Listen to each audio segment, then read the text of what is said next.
The grand estate was quiet, kissed by the warmth of the early afternoon sun. Birds chirped over the sprawling gardens, and golden light filtered through the tall windows that lined the mansion's white walls. To the world outside, it was a picture of perfection, wealth, security, and elegance. But on this particular day, fate had woven a cruel twist inside those pristine halls. For in the very heart of the mansion, a scene unfolded that no amount of fortune or status could ever prevent, a child's cry for help and the desperate courage of someone who was never meant to be a hero. Before we dive deeper, if you believe in kindness, in second chances, and in the power of courage when it matters most, please take a moment to like this video, share it with others, and subscribe to Kindness Corner. Your support helps spread more inspiring stories like this one. Amara Saeed had been working as a maid in the Veyron household for just over a year. She was young, quiet, and diligent, wearing her crisp blue uniform every morning with a discipline that spoke of hardship and humility. To her, the mansion was both a sanctuary and a daily reminder of everything she never had.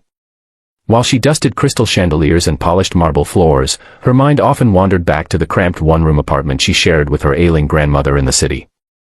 Every paycheck she earned went straight to paying for medication, leaving her with little more than bus fare and enough for bread and tea. Still, Amara carried herself with dignity. She never asked for sympathy, only for work. On that day, she had been tidying the sitting room near the fireplace, her yellow gloves still damp from scrubbing, when she heard a muffled cry. At first, she thought it was her imagination. The mansion was large, and sounds often echoed strangely. But then she heard it again, a child's voice, urgent, strained, and desperate. Her heart raced. She dropped the rag in her hand and followed the sound, her footsteps quickening across the polished floor. What she saw when she turned the corner nearly froze her in place. Little Rowan, the 6-year-old son of billionaire Adrian Veyron, was being dragged by a masked man in black.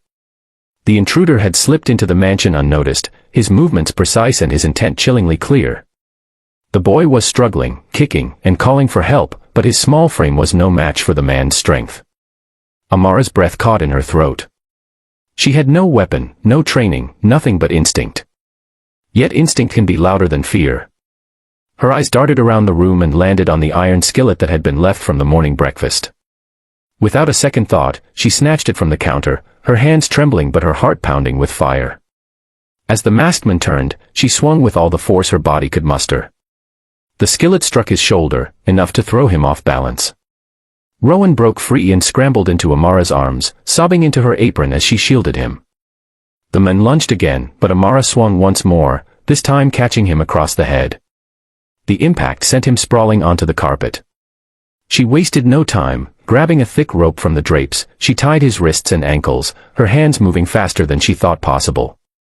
By the time Adrian Veyron entered through the front door, briefcase in one hand and a teddy bear in the other, he was greeted not by the serenity of his home, but by a scene that left him speechless.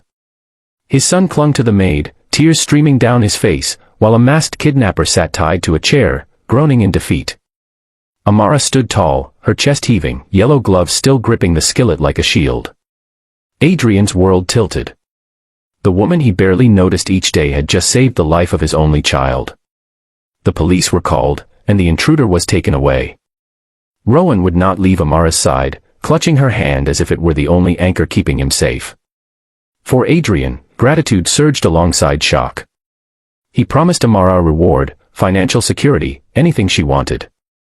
Yet Amara only shook her head softly. "I did what anyone would have done," she said, her voice trembling. But deep inside, she knew not everyone would have. Not everyone would risk their life for a boy who wasn't theirs, especially when the world had given them so little. In the days that followed, Adrian couldn't stop replaying the scene in his mind. His admiration for Amara grew, but so did his curiosity. The kidnapping attempt had been too calculated, too precise.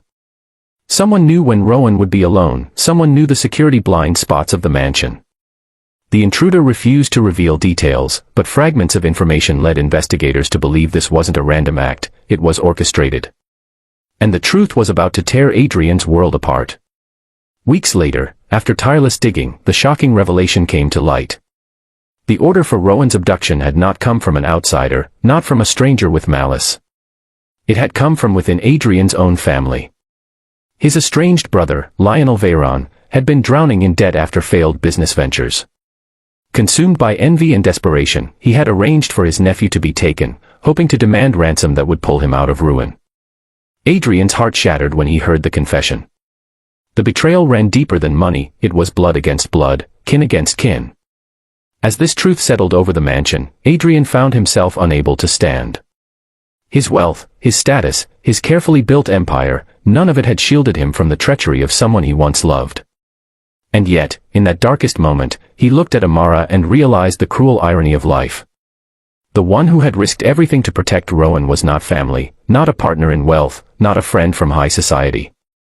It was the maid he had barely spoken to, the woman who polished his floors in silence, the woman who the world overlooked. She had become more of family to him and his son than his own blood. For Amara, the revelation was bittersweet. She knew what betrayal felt like, life had handed her plenty. But she also knew what loyalty meant, even when it cost you everything. In Adrian's broken eyes, she saw not just gratitude, but a man questioning everything he thought he knew about love, trust, and humanity. And in Rowan's small hands clutching hers, she felt the purest truth of all: kindness needed no bloodline, no title, no wealth, it was a choice, and it was everything. Time passed, and the Veyron household changed in ways no one could have predicted. Adrian offered Amara a position not just as staff, but as part of their lives. He sent her grandmother the best medical care, ensured she never had to worry about rent or hunger again. He told her that while he could never erase the pain of her struggles, he could honor her courage with dignity and opportunity. For Rowan, Amara became a second mother, a guardian angel who would always remain etched in his memory as the woman who saved him when he needed it most. But for Adrian, the lesson was heavier. Wealth could build walls, but it could not shield the heart from betrayal. Status could buy loyalty, but it could never guarantee love. The truth that had shattered him also freed him to see the worth in people not by their station in life, but by the strength of their soul. And perhaps that is where this story leaves us, not in the glimmer of chandeliers or the grandeur of estates, but in the quiet courage of a maid who proved that sometimes the greatest hero wears no crown, no title, no fortune. Just a uniform, a pair of yellow gloves, and a heart brave enough to fight for someone else's child. If this story touched your heart, please don't forget to like, share, and subscribe to Kindness Corner.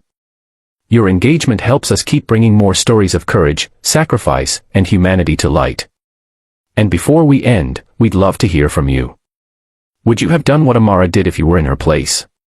Comment below, we can't wait to read your thoughts. Because in the end, stories like this remind us of something timeless: true wealth lies not in what we own, but in what we are willing to give when it matters most.